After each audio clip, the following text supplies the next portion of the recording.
Welcome to Cake Playground, where it's all about the fun.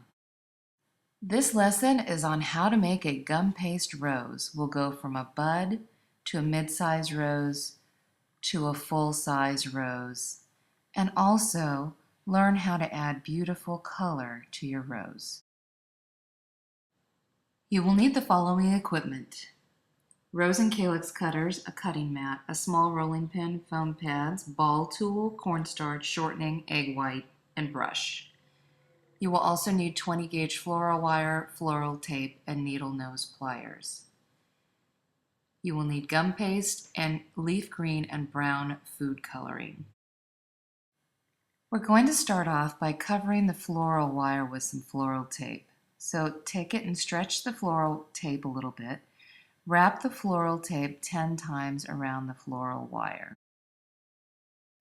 When you're done, take the needle nose pliers and bend over the wire so that you form a little loop, and then wrap the tape around 10 more times. Then you're going to continue wrapping the floral tape down the rest of the wire all the way to the end.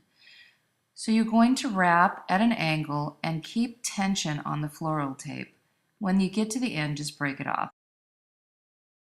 Next, we're going to make the rose cone. So roll a small amount of gum paste into a smooth ball and shape it into a cone with your fingers. Brush some egg white onto your floral tape.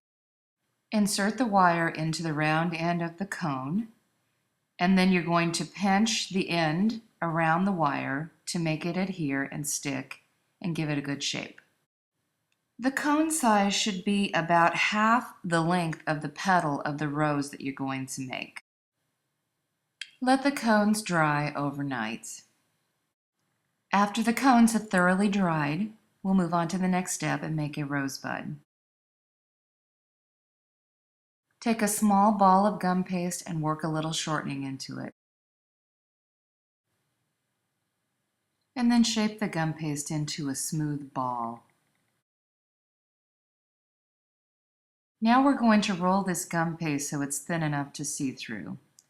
Flatten the gum paste ball, put some cornstarch on your rolling surface, and put some cornstarch on the gum paste to keep it from sticking. With a small rolling pin, roll from the center out, and every time you roll, turn the dough 90 degrees. You'll be tempted to stop here, but notice that this is not thin enough to read through yet, so we'll have to continue. So continue rolling the gum paste dough, always from the center out, and then turn 90 degrees. When it gets really thin to where you look like you can read through it, then you can stop. Check and see though. We're going to use the small rose cutter from Wilton. So press the cutter into the dough, move it around on the surface, hold the cutter when you pull the gum paste away, and then gently pull the cutter away.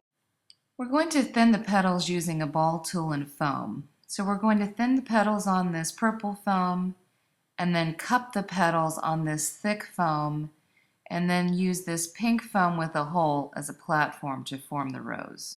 Gently place the petals onto the purple foam. We're going to use a ball tool to trace around the petals, half on the foam, half on the petals, to thin them. At this stage, we're only thinning the very tip. Move the petals from the purple foam to the thick foam. On the thick foam, we're going to cup the petals by rolling with the ball tool from the end to the center. Do all 5 petals this way in the same direction, and then press in the middle. Move the petals from the thick foam to the pink foam with the hole in the center. Brush the cone with egg white. Take the wire and put it into the middle of the petals and then press through the hole. The pink foam acts as a platform to hold the petals. We'll number them. The one farthest is 1, 2, 3, 4, 5. Brush halfway up the number 1 petal with egg white. Don't brush the whole petal. Now take number 1 petal and pull it up against the cone. Just adhere it. Now we're going to curve one side over the other. You really don't want to see the cone. Next, we're going to work with 3 and 5. So take some egg white and brush halfway up the petals on 3 and 5. Now when you pull petal 3 up, you want to aim to where petal 1 is overlapping and just adhere it in the middle and leave the flaps open.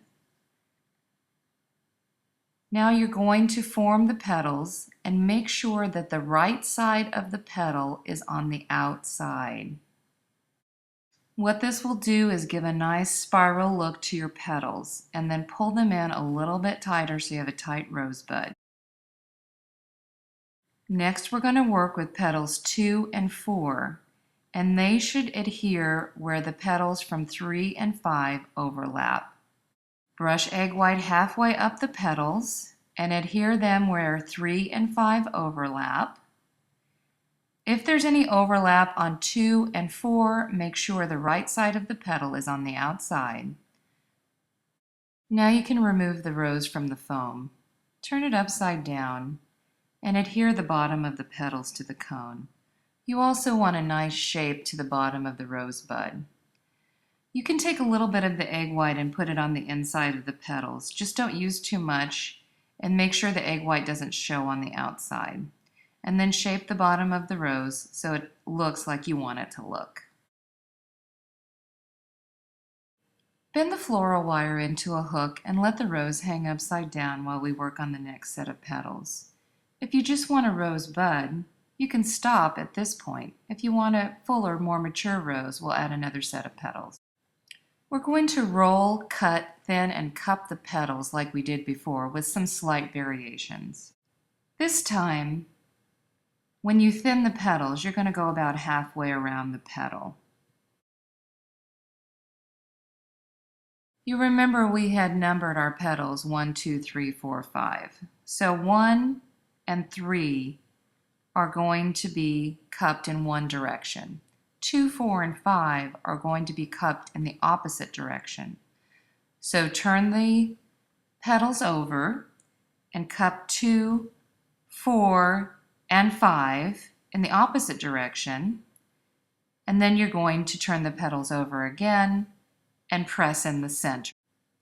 Move the petals from the thick foam to the pink foam with the hole, brush with egg white, put the rosebud into the center and run the wire through the hole, and then turn the foam completely upside down. Remove the rose from the foam. Now we're going to take the right side of the petal and arrange it so that it's on the outside. To help the petal stick, put a little bit of egg white at the bottom of the rose petal, not too much, and make sure it doesn't show on the outside of the petal. Turn the rose over and cup it in your hand. Now you can pinch the petals and give them more realistic and lifelike shaping. And then let the rose hang upside down to dry. Now, if you want to stop at this stage, you can have a rose that looks like this. If you want a fuller rose, you can add another set of petals. We'll do the same thing we did before with some slight variation. When you thin the petals this time, you're going to go all the way around. This will give the outer petals a little more frilly look. Turn the petals over onto the thick foam mat. You're going to cup them all in the same direction this time, but you're going to press on the opposite side, so turn the petals over and press in the middle. Move the petals over to the foam mat with the hole in the center, put some egg wash in the center, and take your rosebud and put it through the foam, through the hole, and turn the foam upside down. Again, you're going to arrange the petals so the right side of the petal's on the outside, and brush a little egg white at the base. Make sure the egg white does not show on the outside. Turn the rose over and cup it in your hand, and go ahead and pinch and shape the outside petals. Take your time with this because this really gives the rose a realistic, lifelike look. And then hang the rose upside down to dry. When the rose is dried a little bit, you actually can curl the petals back a little bit. Let the rose dry while you work on the next stage, which is the calyx. Next, we're going to make the little green part in the back of the rose called the calyx. I colored up some white gum paste with leaf green and brown. Then I took a little bit of this green gum paste and some white and pressed them together. Next, you're going to roll out this white and green gum paste. Like we did before, put some cornstarch, roll from the center out, and turn 90 degrees after every roll. You're not going to roll this quite as thin. You can't quite read through it. Take your small calyx cutter and turn it upside down. Put the gum paste on top and roll with your rolling pin. Press the excess gum paste away, and then press the calyx out. When you thin this, you're going to widen it at the base and lengthen it to the tip. So you see I'm kind of rolling with my ball tool. And then place the green side down on the pink, wipe with some egg wash, insert the rosebud, and turn it upside down.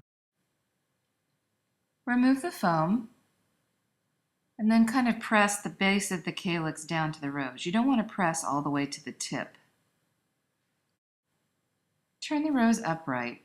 You can take a little tiny bit of egg wash at the base to adhere the calyx a little bit better to the rosebud.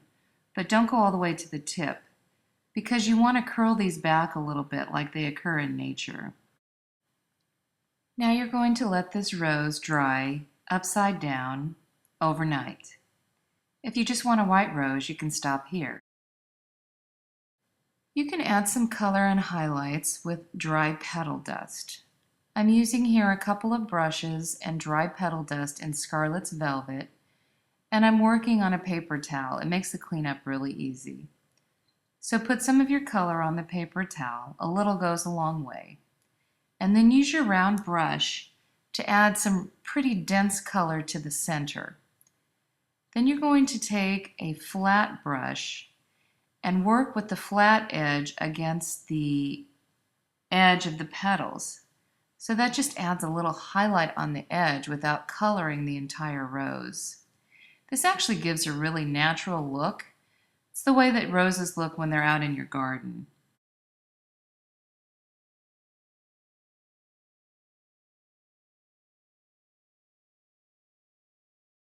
When you have the color you want, set the color over steam. Remember, this is a really brief period. You don't want this rose wet. Just have it look a little dewy. That's it. And here you have the finished rose. Come back to CakePlayGround.com for tutorials on rose leaves and how to wire roses with the leaves. At Cake Playground, it's all about the fun.